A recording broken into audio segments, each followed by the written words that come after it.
Hyderabad old city Chandrayaan గుట్ట నియోజకవర్గంలో హైడ్రా కూల్చివేతలు ప్రారంభమయ్యాయి.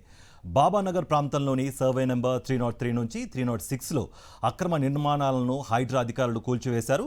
ఉదయం హైడ్రా కమిషనర్ రంగనాథ్ ఆధ్వర్యంలో ఈ కూల్చివేతలు చేపట్టారు. కూల్చివేతలను స్థానిక మజ్లిస్ నేతలు అడ్డుకున్నారు.